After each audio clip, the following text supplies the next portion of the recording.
lien entre réforme des retraites et réforme de l'indemnisation chômage. Alors, moi je suis Claire Vives, je suis sociologue également et je suis au CNAM et au Centre d'études de l'emploi et du travail. Alors, merci beaucoup pour l'invitation.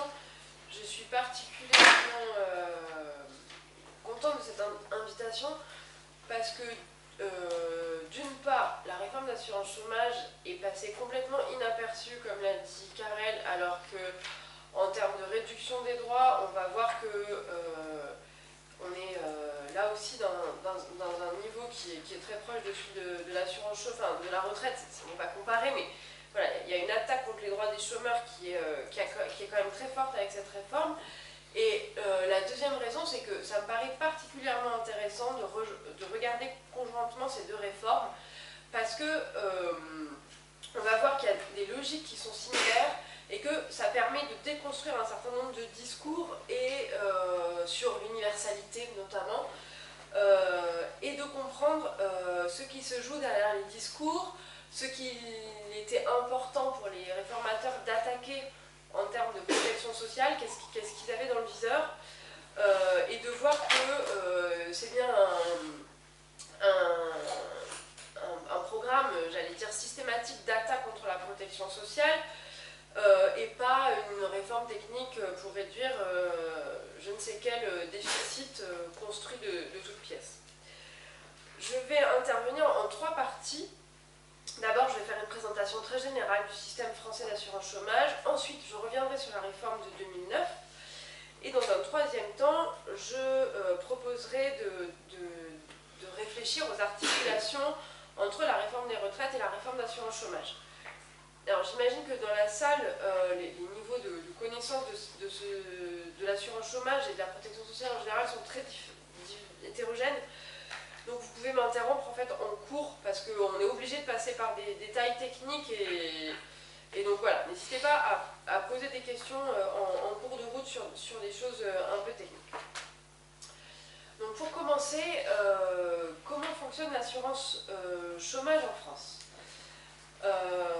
Jusqu'en 1958, en France, il n'y a pas de couverture assurantielle du chômage, c'est-à-dire qu'il y a des mécanismes de secours, d'aide aux chômeurs qui s'apparentent davantage à des formes de charité, qui renvoient aux besoins des chômeurs, ça varie selon les lieux d'habitation, les situations de famille et autres.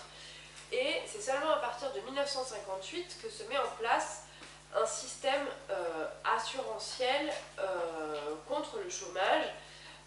Alors pourquoi en 1958, sans rentrer dans les détails, c'est notamment parce qu'à ce moment-là, il y a un certain nombre de fermetures de sites industriels et donc il faut apporter des réponses à ce chômage qui devient plus important. Le choix qui est fait à ce moment-là, c'est de créer une institution paritaire.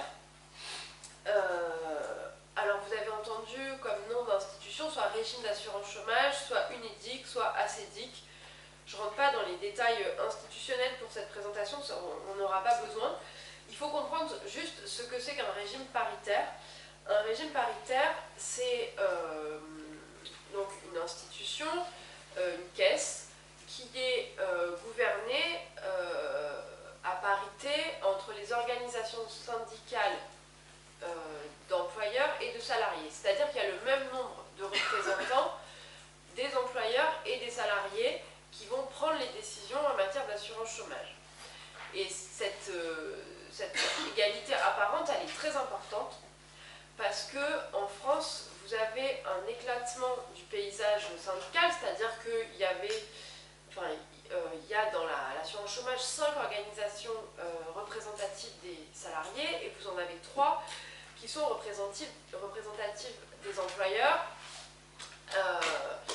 Et donc, vous voyez que ces deux 50% n'ont pas le même poids et il n'y a pas le même enjeu à se mettre d'accord, d'autant que il y a une discipline, j'allais dire patronale, un accord patronal qui fait que, grosso modo, les organisations d'employeurs sont toujours dans les grandes lignes d'accord, ou en tout cas ils règlent leurs désaccords par ailleurs, alors que positions syndicales de salariés sont beaucoup plus variées.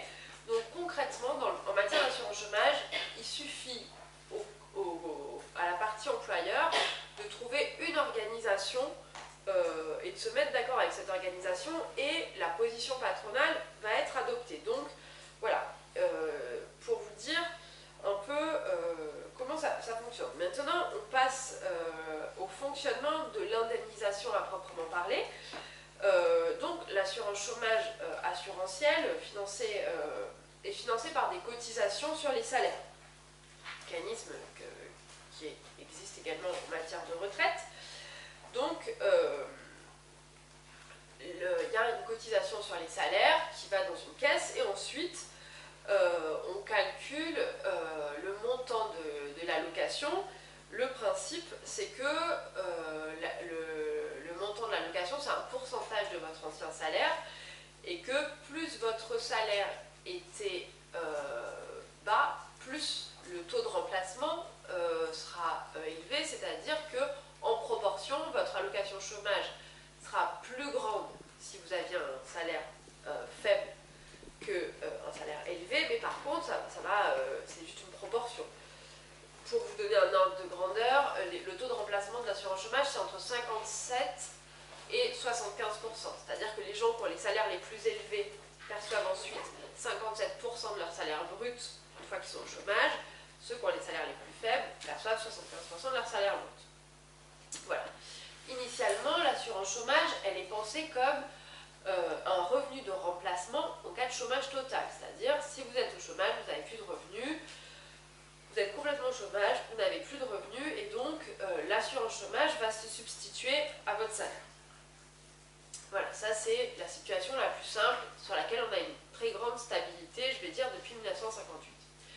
Sauf que, il vous a pas échappé que les emplois atypiques se sont développés, il y a eu des transformations de l'emploi, pardon, excusez-moi, et donc ce chômage plein s'est lui aussi transformé, et donc la réponse en quelque sorte à l'emploi atypique, ça a été le chômage atypique, c'est-à-dire que vous avez des gens qui cumulent, qui sont dans le même mois, un peu au chômage, un peu en emploi, et s'est posé donc la question pour l'assurance chômage de savoir comment assurer ces situations de chômage atypique, et le choix qui a été fait, ça a été d'organiser des mécanismes de cumul entre allocation et salaire.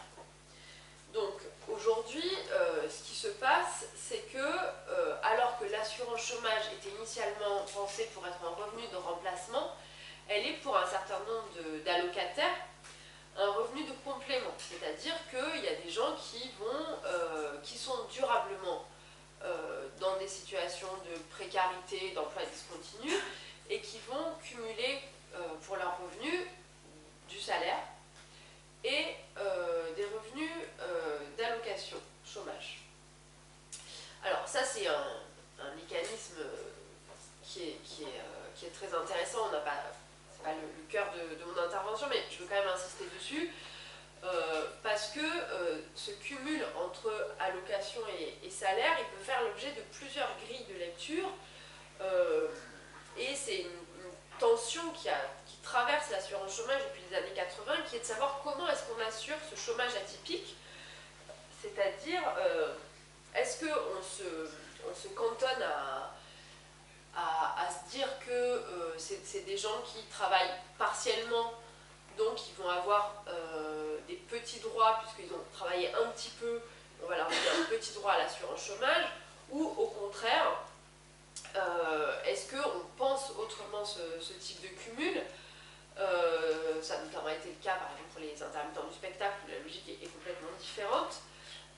Et donc, je vous disais, il y a deux grilles de lecture possibles, voir ces mécanismes de cumul comme le fait d'autoriser d'une certaine manière l'emploi précaire, de favoriser son développement et d'y voir pour le patronat une manière d'externaliser la flexibilité, puisque finalement le patronat va payer les gens seulement les jours où il les embauche, où ils sont utiles, je ne sais pas comment dire ça, où ils sont utiles. Donc les mécanismes d'assurance chômage favoriseraient cette forme d'externalisation de la flexibilité, ou alors une forme de socialisation, c'est-à-dire que pendant ces périodes de cumul, finalement, ce sont les cotisations qui vont venir permettre de compléter les revenus des précaires. Voilà, ça c'est... on utilisera tout ça plus tard, mais pour que vous ayez bien en tête, en tout cas, c'est une des questions, ça va être une des questions centrales de la réforme, c'est une des questions qui traverse l'assurance chômage ces dernières années, enfin même ces 20-30 dernières années. Un autre élément, avant de rentrer dans le détail de la réforme de 2019, c'est de vous donner des éléments sur qui sont les chômeurs indemnisés et combien il y en a.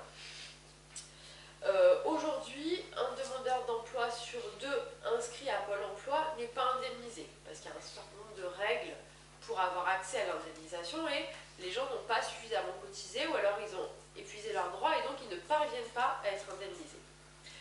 Parmi ceux qui sont indemnisés, il y en a la moitié, donc les allocataires indemnisés, parmi les allocataires, pardon, pas les allocataires indemnisés, parmi ceux qui sont éligibles, c'est-à-dire qui potentiellement ont un droit à l'assurance chômage, vous en avez la moitié qui travaillent. C'est-à-dire que aujourd'hui, vous avez on est loin de cette idée du chômeur qui serait chez lui en attendant je ne sais pas, dans la télé. Vous avez la moitié des allocataires qui travaillent et parmi ces allocataires qui travaillent, vous en avez un quart qui sont indemnisés, les autres travaillent trop, parce qu'il y a un système il y a des règles de cumul, les autres travaillent trop pour être indemnisés, c'est-à-dire qu'à la fois ils ont des droits au chômage, mais ils travaillent trop, donc ils ne sont pas indemnisés. Voilà. Je passe maintenant à ma deuxième partie, qui est sur la réforme de 2019. Donc, je ne vais pas commenter toutes les dispositions de la réforme, seulement les principales. Le premier élément à donner pour parler de la réforme de 2019, c'est de dire que c'est une réforme d'économie. C'est-à-dire que c'est une réforme qui a une logique budgétaire et le but de 2019, c'était faire des économies sur les dépenses d'assurance chômage. Pour faire des économies sur les dépenses d'assurance chômage, il y a eu deux leviers principaux qui ont été retenus, qui ont été actionnés. Le premier, c'est durcir l'accès aux droits pour tous les chômeurs. Pour avoir droit à être indemnisé, il faut avoir cotisé pendant un certain temps sur une période de référence. Avant, il fallait avoir cotisé 4 mois sur les 28 derniers mois précédents. En gros. Et maintenant, on passe de 4 mois à 6 mois, mais sur les 24 derniers mois. Donc, vous voyez bien que ça devient plus difficile. D'accéder à l'indemnisation dans un contexte où, je viens de vous dire, un demandeur d'emploi sur deux ne parvient pas, les 1 sur 2 c'était avant la réforme, un demandeur d'emploi sur deux ne parvient pas à ouvrir les droits, c'est-à-dire qu'il ne parvient pas à avoir cumulé les 4 mois avant dans les 28 derniers mois. Donc là, voilà, ce qui va se passer, c'est que on durcit l'accès aux droits pour tous les chômeurs. Le deuxième levier qui est utilisé, c'est un changement des règles de calcul pour les allocataires qui travaillent. Je vous ai dit, c'est possible maintenant de cumuler allocation et salaire. Cette partie de la réforme, elle n'est pas encore entrée en vigueur, elle entrera en vigueur au 1er avril. Donc, l'objectif politique affiché, ça a été de dire que ces situations de cumul, elles étaient trop favorables pour les demandeurs d'emploi, qu'il y en a qui auraient eu des comportements stratégiques à chercher à cumuler, à pas travailler trop pour pouvoir cumuler allocation et salaire, et donc il fallait durcir les conditions de cumul. Sachant que, en moyenne, lorsque les personnes cumulent, elles arrivent à un revenu de 1 200 € mensuels par mois. C'est-à-dire si on prend ce qu'elles gagnent en salaire et ce qu'elles gagnent en allocation, elles arrivent à 1 200 €. Donc c'est aussi pour avoir un peu des ordres de grandeur sur de quel privilégié on parle.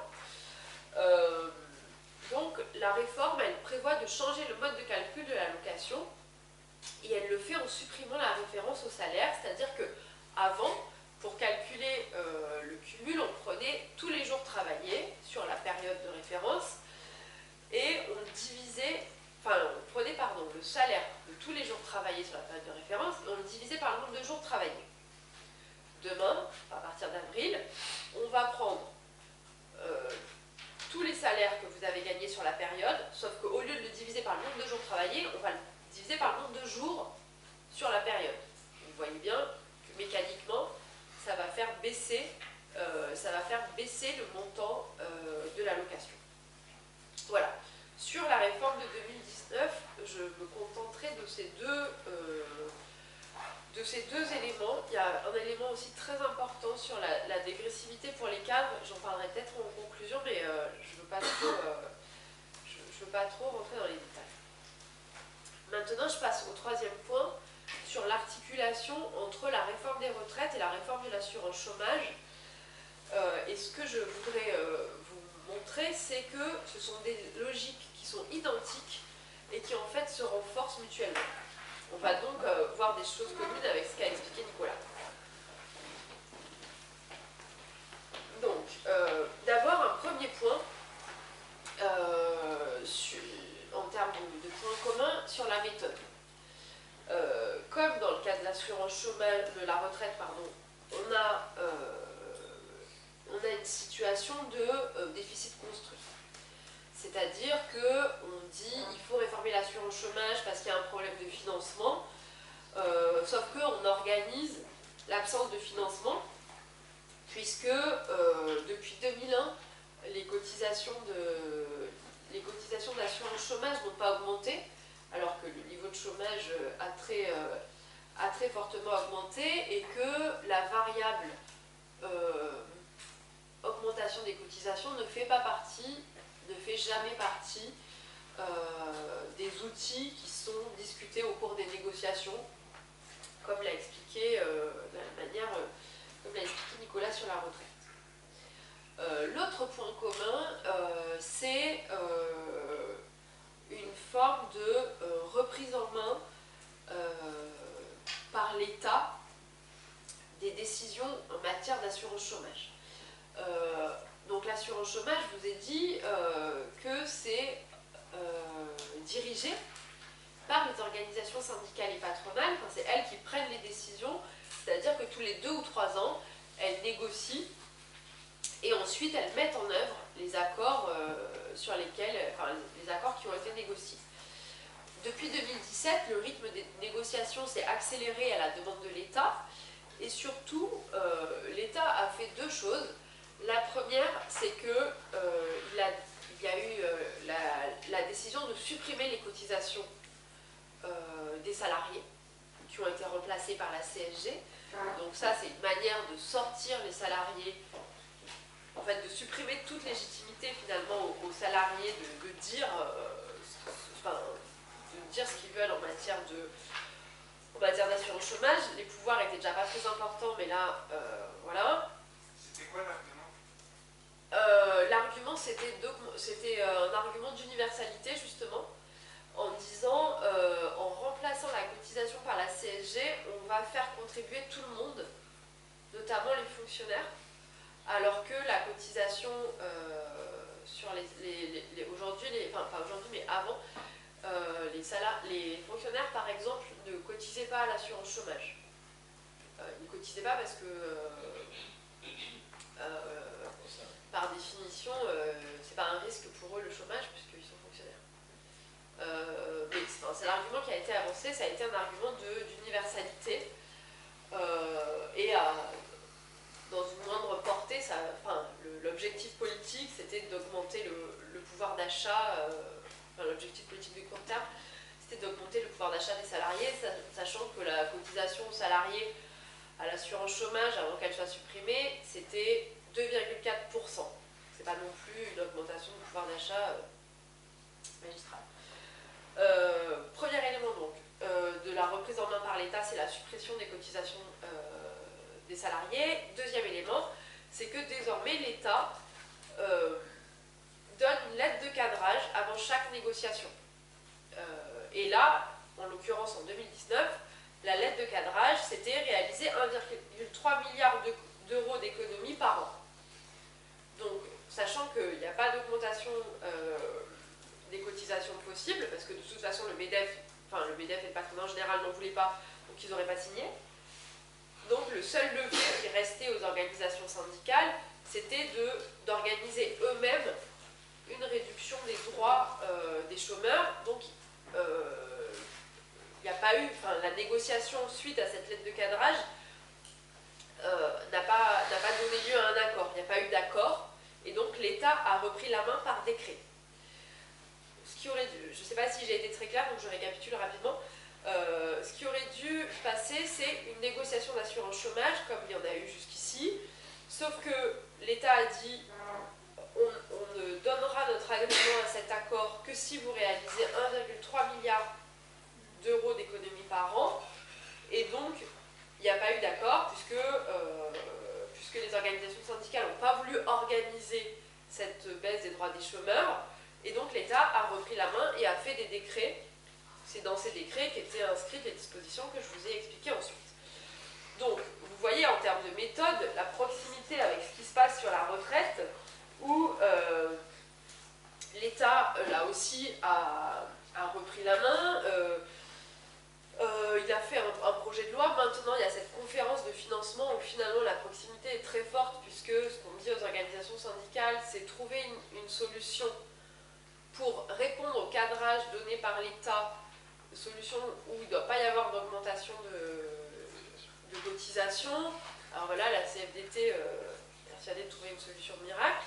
Enfin, pas miracle du tout, mais elle dit qu'elle va jouer le jeu de cette négociation, mais on voit bien que c'est des négociations qui sont ultra encadrées. Et donc, voilà, ce point commun de méthode invite aussi à réfléchir à quels sont les pouvoirs réels des organisations de salariés, notamment quand on les met dans des situations où en fait ils n'ont aucune marge de manœuvre. Maintenant, deuxième temps de cette dernière partie, sur les points communs, plutôt en termes de principe, de logique et de fonctionnement de la protection sociale. L'élément marquant de la réforme d'assurance chômage, c'est le renforcement de la contributivité stricte, c'est-à-dire le renforcement du lien entre la durée de cotisation et la durée et le montant des cotisations et la durée et le montant des prestations. C'est exactement le même mécanisme que ce qu'on a vu sur la retraite, où on passe d'une période où finalement il fallait avoir cotisé, mais que le lien entre cotisation et prestation était relativement distendu, en tout cas plus distendu dans le système ancien que dans le projet de loi. Là c'est pareil, puisque ce que fait la réforme d'assurance chômage, c'est qu'elle augmente ce lien entre cotisation et prestation. Qu'est-ce que ça veut dire concrètement? Ça veut dire que les droits à la protection sociale, que ce soit l'assurance chômage ou la retraite, vont reproduire les inégalités de carrière. Dans l'assurance chômage, si on prend le cas de l'activité réduite, c'est-à-dire des situations de cumul entre emploi et entre salaire et allocation avant et après, parce qu'on perd la référence au salaire dans le nouveau mode de calcul, puisque c'est ce que je vous expliquais tout à l'heure quand je vous disais avant on prenait le nombre de jours travaillés, enfin les salaires des jours travaillés, et on le divisait par le nombre de jours travaillés. Aujourd'hui on prend un revenu et c'est à partir de là qu'on calcule une allocation. Donc ça veut dire que les gens qui ont des carrières précaires, ils vont avoir des petits droits. Si vous avez des mauvais emplois, je veux dire des emplois mal rémunérés, courts, vous allez avoir des petits droits, alors que si vous avez des emplois en CDI avec un meilleur niveau de salaire, vous allez avoir un meilleur droit. Donc ça, c'est vraiment le point commun, cette augmentation de la contributivité qui est au cœur de ces deux réformes. Ensuite, au-delà de ce point commun, ce sont aussi des réformes qui se renforcent mutuellement, puisque ce qu'on voit, c'est que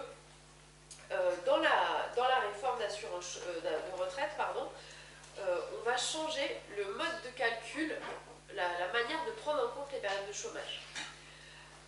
Ça se fait de plusieurs manières. Ça se fait en termes de montant des pensions. C'est-à-dire qu'avant, dans l'ancien système de retraite, pour calculer le montant de votre pension, ce que vous cotisiez, vous le cotisiez sur votre ancien salaire. Quand vous étiez au chômage et qu'on prenait en compte vos cotisations pour les périodes de chômage, on prenait en compte les cotisations en fait sur les périodes où vous aviez été en activité, périodes qui avaient servi à calculer votre allocation de chômage. Demain, dans le système dit universel, ce qu'on va faire, c'est qu'on va prendre comme votre contribution, enfin les points que vous allez accumuler, vous allez les accumuler en fonction de ce que vous allez percevoir comme allocation. Donc, au mieux, si vous êtes chômeur indemnisé, en moyenne, vous passez de... En moyenne, ça va être 62% de votre ancien salaire, c'est ce que je vous dis, entre 57 et 75%. Au pire, vous n'êtes pas indemnisé, et dans ce cas-là, vous n'allez pas cotiser. Premier élément, donc, dans le changement sur le montant des pensions. Deuxième élément, sur les périodes cotisées, il y avait dans l'ancien système un ensemble de règles qui faisaient que vous pouviez continuer à accumuler des cotisations, valider des trimestres, c'est l'expression utilisée. Vous pouviez continuer à valider des trimestres en étant inscrit à Pôle emploi. Par exemple, pour les actifs en fin de vie, les actifs, les seniors, vous pouviez cotiser jusqu'à 5 ans. Vous pouviez cotiser jusqu'à 5 ans en étant inscrit à Pôle emploi. Aujourd'hui, ça c'est fini. Si vous n'êtes pas indemnisé, si vous n'avez pas d'allocation, vous accumulez rien du tout pour votre retraite. Donc, d'un côté, la réforme d'assurance chômage, c'est plus difficile d'avoir accès aux droits et vos droits diminuent. Et d'un autre côté, la réforme de la retraite, on prend en référence précisément ce que vous gagnez en étant au chômage. Donc, plus souvent, vous gagnez moins, ou plus rien. Donc, vous voyez que ce sont des réformes qui se renforcent. Et donc, pour conclure, qu'est-ce qu'on déduit de tout ça? C'est quoi le sens de tout ça? On a vu qu'il y a ce que Nicolas appelait une marginalisation de la logique salariale, puisque la référence au salaire est complètement affaiblie, voire disparaît, dans la manière de calculer à la fois la retraite, enfin à la fois la pension l'allocation chômage et la retraite. Et on est dans une situation où les droits ne s'accumulent que dans l'emploi.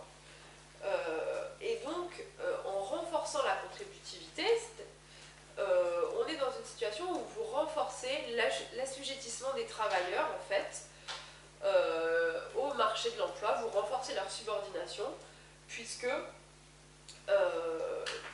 les travailleurs ont toujours intérêt, c'est ce que fait cette réforme d'assurance chômage, et de retraite aussi, les travailleurs ont toujours intérêt à travailler, même si c'est pour avoir des petits droits, des petits salaires.